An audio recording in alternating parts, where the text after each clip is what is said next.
Manajemen membackup penuh pelatih. Apapun yang pelatih putuskan, pemain harus nurut. Jangan kemudian nggak mau nurut sama pelatih, kemudian mengadu ke manajemen.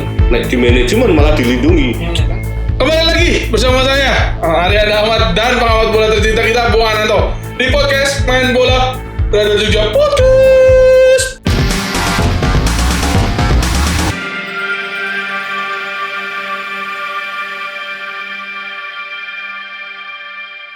Oke.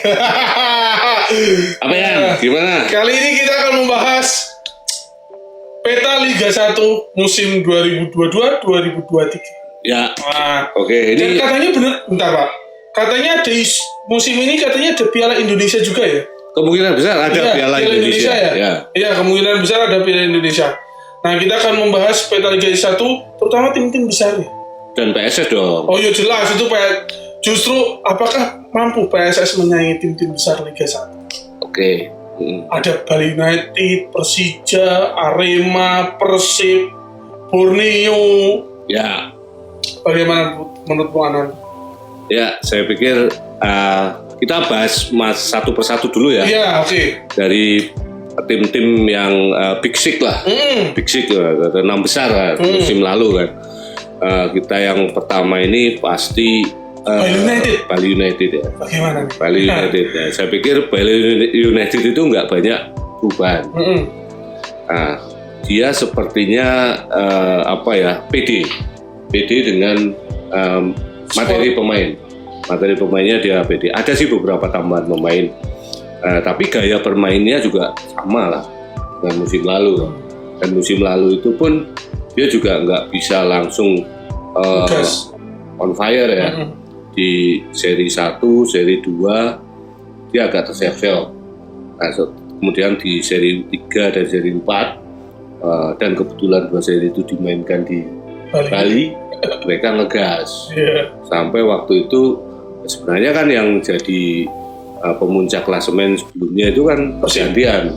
Persib, kemudian Arema juga, kadang PSIS Semarang juga pernah ya mencicipi Kapolista lah namanya, pemuncak klasemen sementara. Tapi dalam perjalanan waktu ternyata malah Bali United yang melejit gitu kan.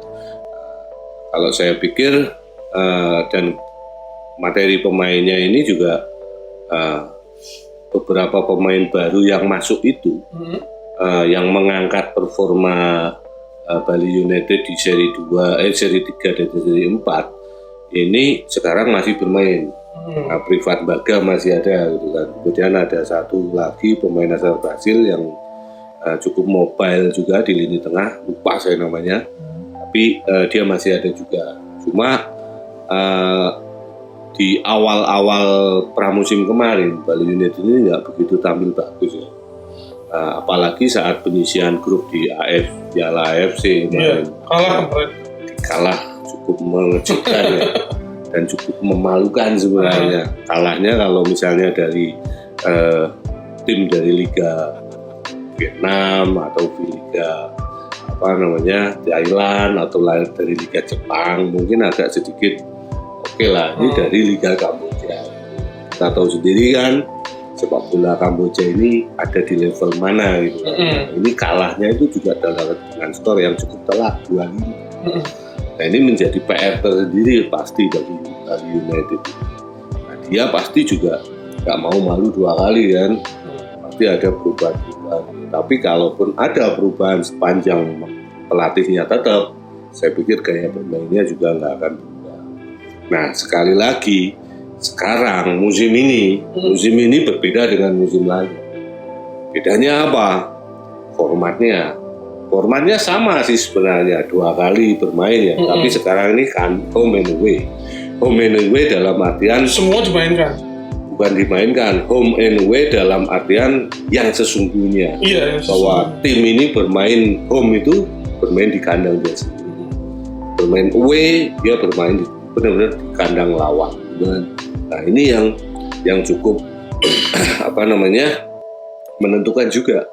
Ini sangat menentukan karena karakter Liga Indonesia itu tim yang main di kandang sendiri itu sulit untuk dikalahkan. sulit untuk dikalahkan apapun faktornya itu. Yang jelas pasti dukungan penonton kan, itu pasti. Apalagi dengan basic tim-tim yang punya basic supporter yang besar seperti Arema, Bali United, PSS, Persebaya, Persib Bandung gitu kan. Mereka pasti akan sulit dikalahkan di kandang sendiri gitu. Nah, sekarang ini apapun materi pemain yang diusung oleh Bali United, mereka tetap bermain dengan gaya Indonesia, gaya sepak bola Indonesia. Mereka belum sepenuhnya menerapkan gaya bermain secara taktikal penuh, gitu. Masih mengandalkan speed dan power pemainnya gitu kan. Ya seperti itulah gaya permainannya. Nah, saya pikir nanti juga kalau kita masuk di mana ini kalau 5 besar saya pikir masih masuk Bali United itu. Tapi kalau juara pasti 50-50 saya pikir itu kalau Bali United. Kalau Persib Bandung? Nah Persib ini Persib musim lalu ini runner up ya? Runner up dan runner upnya Persib ini juga ini berbeda ya. Persib ini berbeda persiapannya dengan musim lalu. Musim lalu mereka persiapannya ini agak sedikit telat ya. Mereka sudah ada pemain gitu kan. Mereka sudah ada pemain dan kemudian mereka juga bermain di Piala Menpora waktu itu. Tapi jedanya cukup panjang ini kan antara Piala Menpora dengan kompetisi kan. Waktu itu masih maju mundur ya, kompetisi jalan apa enggak. Akhirnya jalan. Saat diputuskan jalan, Persib ini pemainnya masih belum bisa berkumpul secara penuh, gitu kan? Nah, akhirnya mereka berkumpul, kemudian mereka memulai pertandingan, memulai kompetisi dengan kondisi pemain yang belum 100%. Nah, dan tim ini juga banyak dikritik awalnya kan oleh bobotoh mereka kan di awal-awal sampai di demo juga di di kantornya gitu, di mesnya di demo, kemudian bisnya dihadang dan sebagainya. Nah, ini membuat manajemen mereka bergerak. Tapi pergerakan yang dilakukan manajemen ini kan untuk mengangkat timnya gitu kan. Mereka melakukan beberapa perombakan. Pemain-pemain asing didatangkan gitu kan. Terutama David Silva. Kemudian ada 2 striker sampai Persib itu membeli 2 striker asing waktu itu kan. Ini pun kemudian yang satu nggak diperpanjang gitu kan. Nah, sekarang masuk pemain asing lagi Ciro Alves gitu kan, yang kemarin di Piala Presiden juga cukup bagus, cuma sayang dia cedera. Sampai sekarang pun masih tanda tanya ini kan. Bisa mulai ke satu dia juga merekrut 2 pemain Persebaya. Pemain Persebaya itu Rahmat Irianto sama si Vicky Kambuaya gitu. Nah, sempat dimainkan juga waktu menghadapi PSS itu kan. Tapi keduanya juga terlihat belum bisa nyetel dengan gaya permainannya dari Persib Bandung. Yang unik kan begini, Persib ini kan dilatih pelatih asing gitu. Iya. Tapi gaya permainannya belum benar-benar gaya bermain Eropa. Masih mengandalkan gaya Indonesia banget. Nah, ini berarti apa, pelatihnya mungkin kompromistis dengan kondisi pemain yang dia punyai. Intinya gitu. Padahal sebenarnya kan dari sisi materi, Persib itu salah satu tim yang punya duit banyak dan tidak pernah bermasalah dengan finansial selama ini ya. Mungkin 10 tahun belakangan inilah Persib ini salah satu tim yang didukung oleh fungsi bisnis klub yang bagus. Nah, ini bisa menjadi role model sebenarnya bagi tim-tim Liga Indonesia lainnya gitu kan. Ada Persib Bandung, kemudian ada Bali United. Ini mereka melakukan bisnis football yang cukup menarik dan cukup sehat saya pikir gitu. Tapi meskipun masih bermain dengan gaya Indonesia, tapi apapun Persib runner up gitu. Kita juga nggak bisa mencoret Persib dari posisi 5 besar. Saya pikir kalau dia masuk 5 besar itu wajar. Tapi kalau dia terlempar dari 5 besar itu nggak wajar. Berarti ada yang salah. Ada yang salah di Persib ini loh. Ini tadi 5 besar berarti ada Bali United, ada Persib. Nah, nih saya penasaran sama Persija nih. Ya. Nah, kemarin musim lalu itu terseok-seok banget nih Persija musim lalu. Ini terakhir ini menarik sekali ya. Terakhir kemarin saya melihat uji coba antara Rans Cilegon timnya Rafathar ini, Raffi Ahmad ya. Rafathar kan anaknya Raffi Ahmad ya. Berarti timnya Rafathar juga. Nah ini bermain dengan gaya yang di luar dugaan, terutama di babak pertama. Jadi ya inilah yang saya maksud tadi ya, bahwa pelatih ini harus punya ketegasan. Harus punya ketegasan. Thomas Doll ini karakternya mirip Seto. Dia tegas. Saya mau kamu bermain seperti ini. Tim ini harus bermain seperti ini. Beberapa pemain dilepas. Makan Konate. Sebenarnya Makan Konate itu masih 1 atau 2 musim lagi di Persija. Dia diambil dari Terengganu FC musim lalu, pertengahan musim lalu. Dan Makan Konate ini bukan pemain yang sembarangan di Liga Indonesia. Bagus ya hitungannya. Bukan bagus lagi, 2 tahun sebelumnya. Waktu di Persib. Ya, 2 tahun sebelumnya Makan Konate itu the most wanted player di Indonesia. Semua tim menginginkan Makan Konate ya. Ini bahkan Persebaya. Persebaya yang musim sebelumnya ini tampil cukup bagus juga. Dia akhirnya ambil Makan Konate yang sebelumnya main di Arema. Diambil dengan Persebaya. Padahal perseteruan antara Persebaya dengan Arema ini kan luar biasa ya. Tapi dia tetap ambil Makan Konate meskipun Makan Konate pernah bermain di Arema. Dan supporter Persebaya pun nggak memprotes waktu Persebaya ngambil Makan Konate, tapi mereka malah mensupport gitu, malah optimis bahwa Persebaya akan jadi bagus. Berarti pemain ini memang sudah teruji kan di Liga Indonesia. Tapi bagi Thomas Doll, ya apapun dia Thomas Doll ya. Standarnya Thomas Doll ini kan standar Jerman yang level 1 kan. Dia pemain timnas Jerman loh. Dan di tahun 90-an dia itu pernah main satu tim dengan pemain-pemain seperti Matthias Sammer dan sebagainya. Dia memang ex Jerman Timur gitu. Itu dia salah satu pemain ex Jerman Timur yang bisa menembus timnas Jerman selepas reunifikasi Jerman kan. Ini salah satu pemain Jerman Timur yang bagus ya, Thomas Doll. Dan saya pikir track recordnya juga kelihatan. Dia melatih di beberapa tim yang cukup bagus juga. Di antaranya di Borussia Dortmund, meskipun endingnya juga dia terpaksa harus dilepas Dortmund karena tidak memenuhi ekspektasi.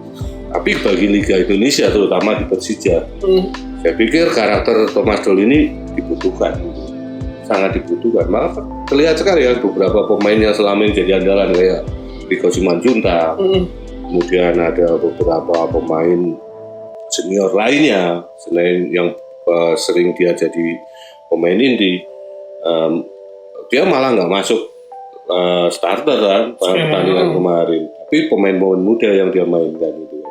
Nah ini saya pikir apalagi pemain asing yang dibawa oleh Thomas Doll ini juga pemain asing termahal di Liga Indonesia katanya itu ya. Tapi kalau memang dilihat dari kualitas dan track recordnya di mana dia bermain, saya pikir wajar ya, karena kayak Kudela ini kan dia kapten di Slavia Praga, dia juga masih bermain di timnas Ceko. Kemudian Kremenčík ini juga main di klub Brugge ya di Belgia kan. Kemudian yang Hanno Baren ini juga dia bermain di Hansa Rostock kalau nggak salah, atau Hertha Berlin lah kalau nggak salah itu. Kalau salah mungkin saya bisa dikoreksi. Nah, itu tim-tim yang punya karakter yang bermain tactical football sekali seperti gaya diinginkan Thomas Doll. Saya pikir kalau misalnya Persija nggak masuk 5 besar, apes. Tetap ada yang salah bila ya. Bukan masalah ada yang salah, ya pasti ada yang salah gitu kan. Pasti ada yang salah. Yang pertama begini kan. Mungkin saja pemain-pemain lokalnya ini nggak nggak setuju. Biasanya kan seperti itu. Nah, ini di sinilah dibutuhkan ketegasan antara pelatih dan manajemen. Terutama apa? Manajemen membackup penuh pelatih. Apapun yang pelatih putuskan, pemain harus nurut. Jangan kemudian pemain nggak mau nurut sama pelatih, kemudian mengadu ke manajemen. Di manajemen malah dilindungi, kan terjadi dualisme nanti. Nah ini pasti akan menjadi ketidakharmonisan ya di dalam tim itu, tidak harmonis antara pelatih, pemain dan manajemen. Nah, saya pikir kalau Thomas Tuchel kan orang Jerman kan, Jerman kan gaya perilakunya, gaya hidupnya itu memang sangat apa adanya dia. Maksudnya dia kalau A ya dibilang A, B dibilang B. Makanya kemarin waktu dikasih latihan di stadion di Samarinda, stadion Palaran itu sebenarnya stadion besar itu kan, tapi memang nggak terurus. Makanya rumputnya dikatakan kalau di Jerman ini cocok untuk menggembala sapi itu kan. Nah itu ya karakternya orang Jerman ya seperti itu. Keras, itu loh ya, keras gitu kan. Ya. Nah berikutnya berarti ada Bali United, Persib, Persija. Berikutnya Arema yang habis menjuarai Piala Presiden berturut-turut. Bagaimana menurut Bu Ananto? Ya, Arema. Kiprahnya di Liga 1 musim ini. Arema ini tim yang cukup stabil ya. Dia memang kehilangan beberapa pemain ya. Ada yang paling Fortes tuh pindah ke PSIS. Fortes itu juga ada beberapa pemain yang lokal yang pindah juga. Di Michel dia kembali ke Borneo, dan Hanif Safandi itu juga ke Persija ya. Tapi pemain-pemain yang masuk ini juga pemain-pemain yang punya pengalaman ya, ada Ilhamuddin Armain, kemudian Evan Dimas juga masuk, terus kemudian di situ ada Malis juga masuk gitu kan. Nah karakter pemain ini pemain yang punya pertemanan dekat, kan? Pertemanan yang punya circle yang dekat dengan di antara satu sama lain. Mereka sudah pasti punya chemistry. Nah, di situ juga masih ada beberapa pemain-pemain ex-U19 eranya Evan Dimas juga. Adi Sagara masih ada. Kemudian ada Rafli Mursalin untuk Rafli masuk di lini depan. Kemudian pemain asingnya ada satu Kamara yang dari Portugal, yang anggota timnas U21-nya Portugal kan. Kemudian di belakang masih satu orang Brasil itu masih ada, kipernya itu juga masih dipakai gitu kan. Kemudian Renzi Yamaguchi juga di lini tengah juga masih. Yang lain pemain-pemain lokalnya juga mayoritas yang pemain inti juga masih ada semua. Tambah dari pemain-pemain yang datang yang dari Bayangkara itu, dari si Van Dimas dan kawan-kawan, dan kemudian ada tambahan Ilhamuddin Armain. Saya pikir tim ini gaya bermainnya sama dengan musim lalu. Cuma kalau di musim lalu ini gaya bermainnya ini kekuatan coach, kekuatan karakter Almeida si pelatihnya ini sangat dominan. Tapi di musim ini yang dominan itu kekuatan dari karakter pemainnya. Saya nggak tahu kenapa. Jadi memang ada perubahan sedikit. Kalau teman-teman yang sedikit mengamati ya, gaya permainannya Arema ini agak berbeda, tapi sedikit sekali. Perbedaannya sedikit. Cuma perbedaan sedikit ini justru membuat hasil akhirnya berbeda. Di musim lalu Arema ini sangat seimbang ya, tim yang sangat konsisten dari lini belakang, tengah dan depan. Mereka tim yang sangat punya keseimbangan tim itu. Almeida ini punya konsep bahwa dia memainkan sepak bola yang penting seimbang dulu ini semua lini, terutama di lini belakang dan lini tengah dia kuasai itu. Makanya dia tidak bermain secara cepat, secara gusa-gusu gitu kan. Nah, di musim ini agak berbeda dalam artian masuknya pemain-pemain baru. Sedikit mengubah warna permainan dari Arema. Tidak semakin ofensif, iya, Tapi semakin produktif belum. Intinya gitu. Ya, coba nanti teman-teman saksikan aja. Gitu. Kalau masuk, ya harusnya sih masuk 5 besar. Harusnya 5 besar lah, karena punya tradisi yang cukup panjang ya kan, dan punya kekuatan supporter yang cukup bagus, cukup militan. Saya pikir itu. Dan sekali lagi, ini sekarang home and away ya. Iya. Home and away. Nah, di Piala Presiden kemarin makin susah dikalahkan. Sangat sulit tim itu mengambil poin dari Arema di kandang. Nah, ini juga sebuah handicap sendiri bagi tim-tim lain ya. Ini, saya pikir juga tim lain juga seperti itu. Tapi ini juga bagi Arema ini sebuah keuntungan sendiri. Kalau misalnya dari 17 kali pertandingan home, mereka bisa ambil 10 lah kemenangan. Berarti kan sudah nilainya 30. Sudah poin yang gede lah. Poin yang gede sekali itu kan. Tuh. Berarti Arema, tadi mulai ada Bali United, Persib, Persija, Arema, sekarang lawannya Arema, PSIS Semarang. Sebelum ke PSIS, Bayangkara kemarin juga finish di 5 besar loh. Bayangkara United. Bayangkara ini sekarang berbeda. Berbedanya dari mana? Dari sisi pelatihnya sudah berbeda, taktiknya pasti juga berbeda. Sekarang pelatihnya Widodo Japutra kan. Kalau kemarin pelatihnya dari asing, bekas pelatih timnas Vanuatu. Ya, pokoknya Vanuatu lah, sebuah negara kecil di Pasifik gitu kan. Nah ini Widodo ini punya karakter yang kuat juga dalam sisi melatih. Seperti yang dia dia praktekkan waktu dia melatih di Persita kemarin. Nah, sekarang dia pegang Bayangkara. Bayangkara ini materi pemainnya sudah stable lah, maksudnya sudah komplit. Nah, cuma memang ada beberapa pemain yang keluar, ada beberapa pemain yang masuk. Yang keluar itu ya Ivan Dimas CS itu. Dia keluar pindah ke Bayangkara ke Arema ya kan. Tapi pemain asingnya saya pikir Anderson Sales di belakang masih ada gitu kan. Kemudian beberapa pemain lain seperti Andik Firmansyah juga masih ada. Cuma Andik sekarang ini nggak lagi nggak on fire. Bukan lagi jadi pilihan utama. Tapi di tengah dia masih punya Wahyu Sukrisito dan teman-teman. Saya pikir ini tim ini cukup.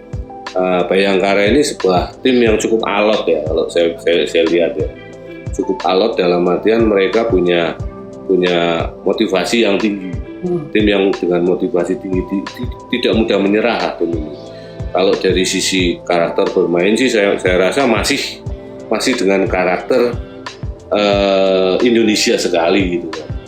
Masih Indonesia lah, masih Indonesia. Dia belum seperti gaya bermain taktikal football yang benar-benar 100% taktikal football ya. Dia masih masih rasa Indonesianya masih kentara sekali. Tapi cukup bersaing lah ya. Pasti cukup. Cuma untuk mencapai seperti musim lalu saya pikir agak sedikit berat ya.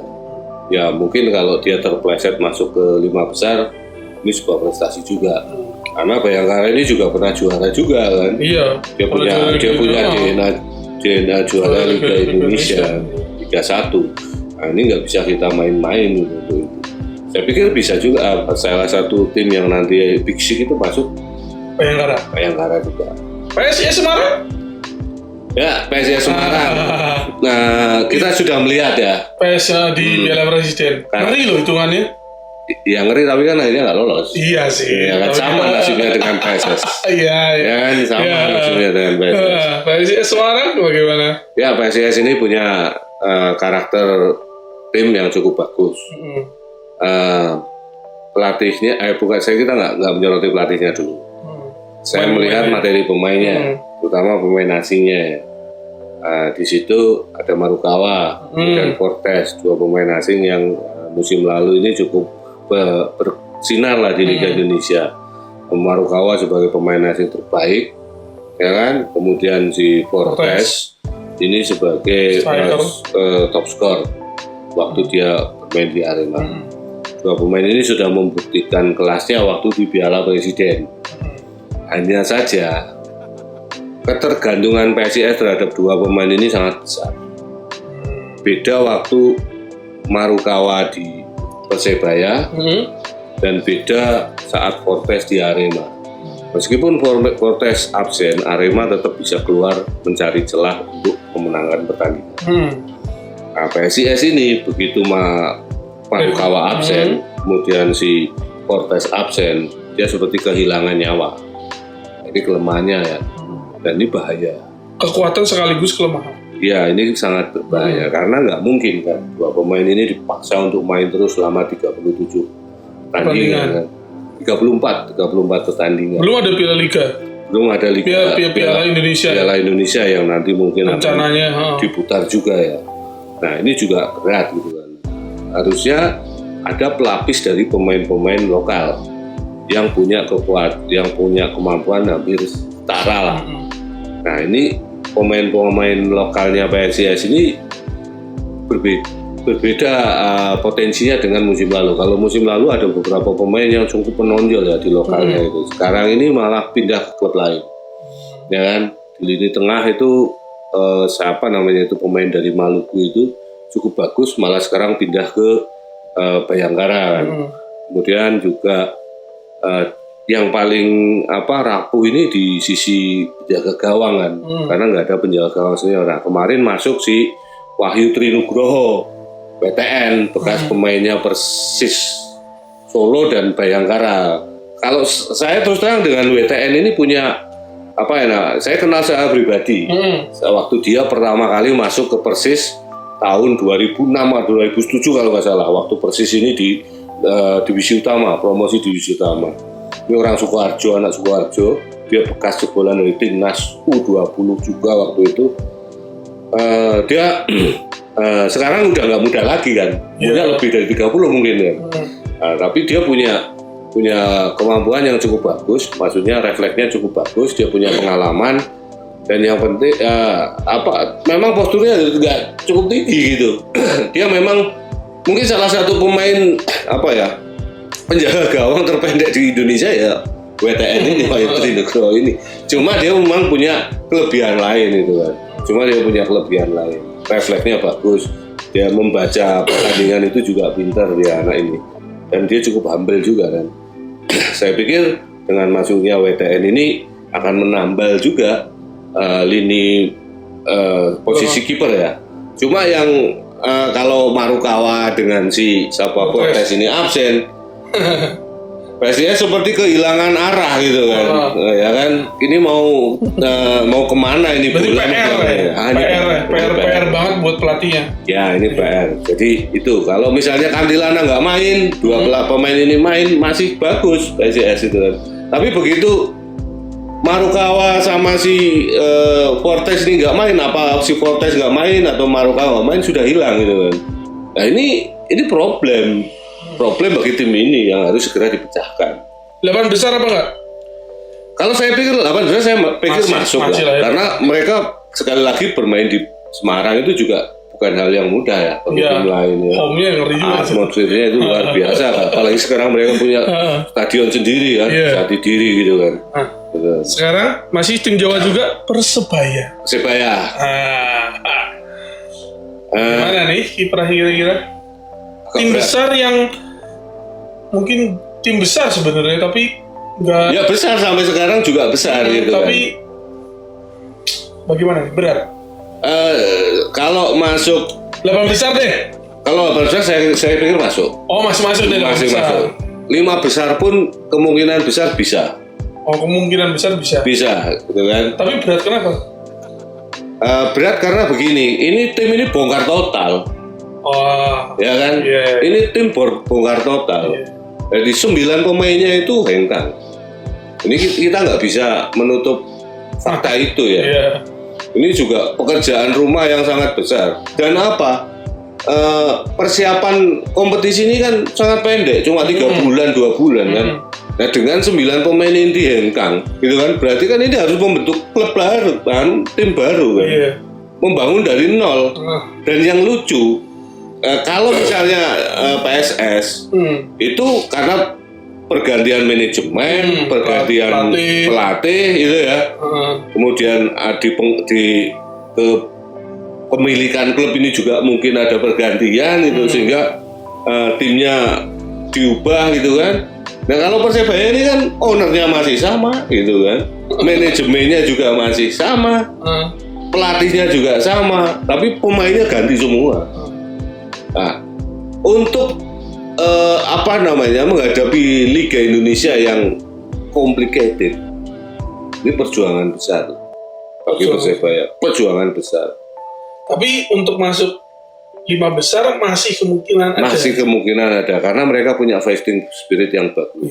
Apalagi ini full home dan ya cuma yang jadi harapannya para bonek. Iya. Itu kan pasti harus lebih baik dibanding musim lalu. Sebelumnya. Iya. Ya, sementara materi musim lalu itu sebenarnya juga tinggal dipoles saja. Untuk menghadapi musim ini mungkin bisa juara malah. Iya. Ya kan tinggal tambah beberapa pemain. Tapi sayang hilang semua. Kayaknya hilang semua. Iya. Ya kan? Cuma ada beberapa pemain yang masih bertahan. Iya. Seperti Rizky Ridho, kemudian Marcelino itu kan. Tapi kan cuma berapa pemain sih? Sementara pemain inti yang lain ini kan sudah angkat kaki semua. Berarti apa? Aji Santoso ini kan harus mencari pemain baru lagi, kemudian mengumpulkan pemain, kemudian yang paling penting apa? Mendoktrin pemain, membriefing pemain dengan karakter pemain yang akan permainan yang akan dimainkan oleh dia gitu. Karena Aji Santoso ini gaya bermainnya ini berbeda 180 derajat dengan sepak bola Indonesia yang dibawa oleh yang sudah menjadi karakter pemain-pemain baru Persebaya yang baru diambil ini. Jadi ini agak berat ya. Agak berat kalau dari situ. PR-nya agak banyak lah. Agak banyak, apalagi kualitas pemain asingnya agak berat lah. Agak berat ya, karena itu 9 pemain hengkang kan. Kemudian karakter pemain asingnya Persebaya dibanding musim lalu pun juga berbeda kelasnya itu.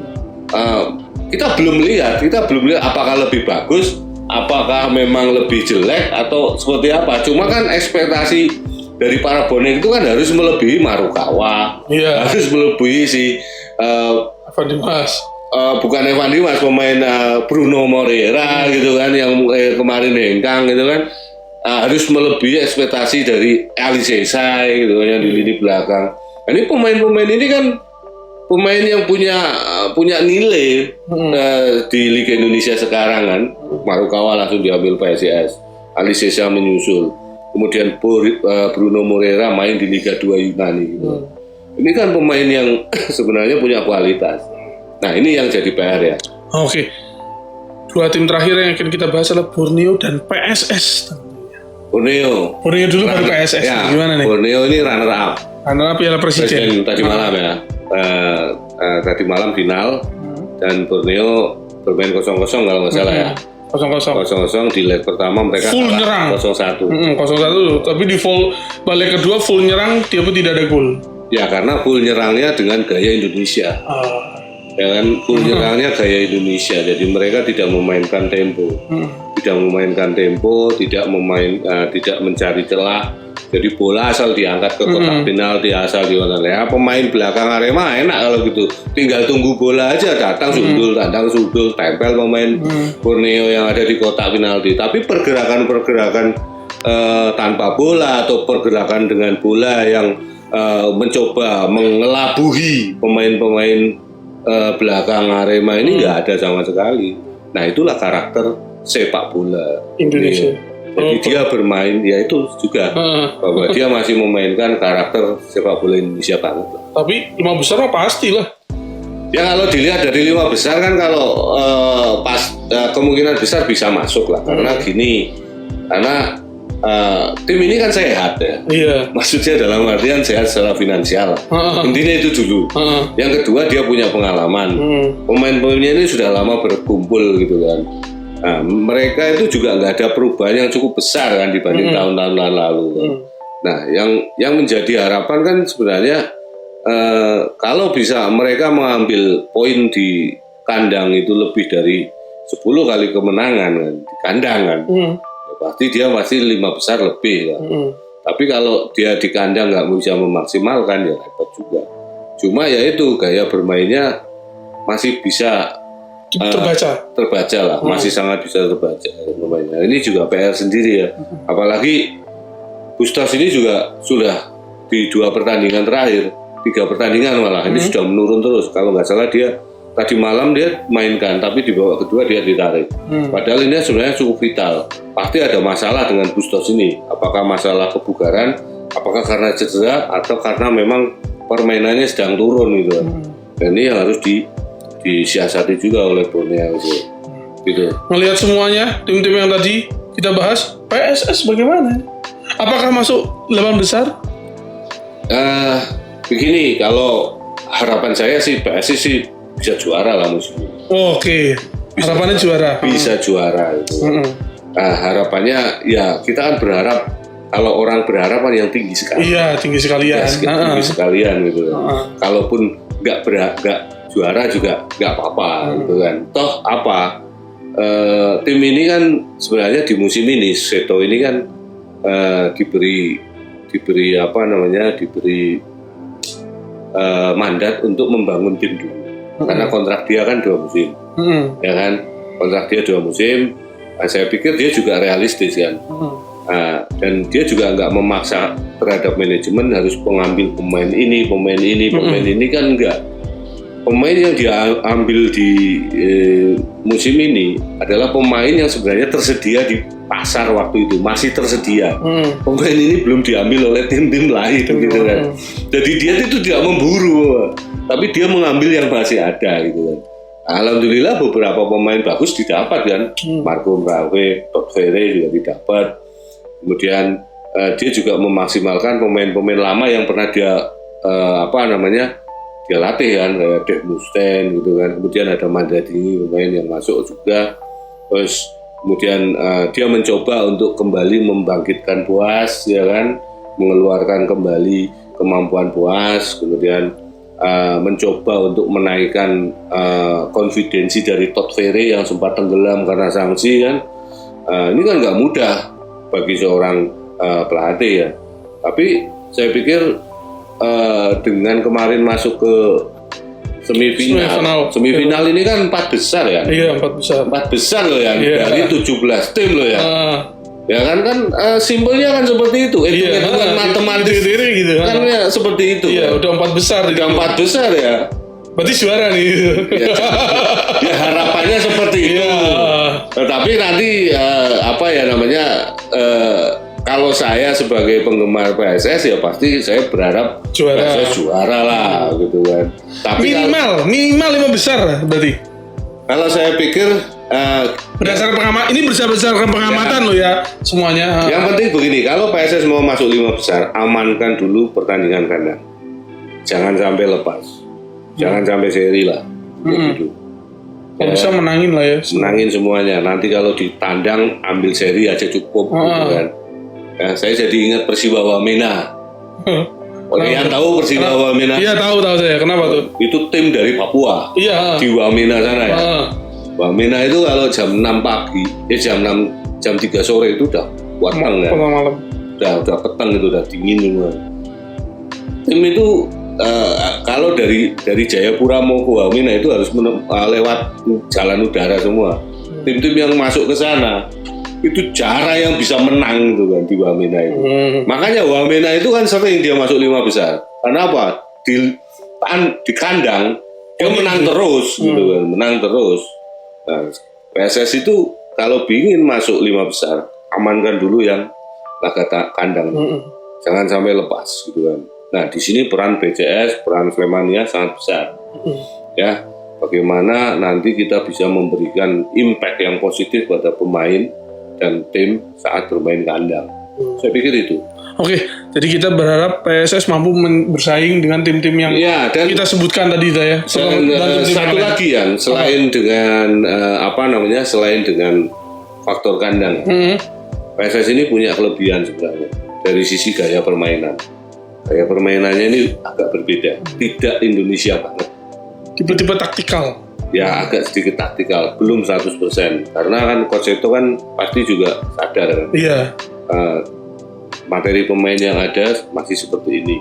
Kemudian kemampuan manajemen pun juga tidak seperti Persebaya, Persib ataupun Persija yang musim ini jor-joran ya. Saya pikir Coach Seto juga cukup realistis lah. Dia mengambil pemain bukan seadanya, dia mengambil pemain dengan sesuai budget dan sesuai dengan kebutuhan tim yang akan dia bentuk. Tapi dia memoles pemain-pemain ini dengan sebuah karakter berbeda, karakter baru yang sekarang coba untuk disajikan di Liga Indonesia. Saya pikir ini salah satu klub ya. Saya juga penasaran nanti endingnya, finishnya PSS ini di level mana sih? Saya masih penasaran juga. Jawabannya ada di Liga 1 musim ini. Oke, jangan begitu. Jangan lupa subscribe Radar Jogja Podcast dan Radar Jogja Channel. Cukup sekian pembicaraan kita pada hari ini. Saksikan terus video podcast main bola di Radar Jogja Podcast dan Radar Jogja Channel. Sampai berjumpa lagi. Salam olahraga, Ali. Ali juga.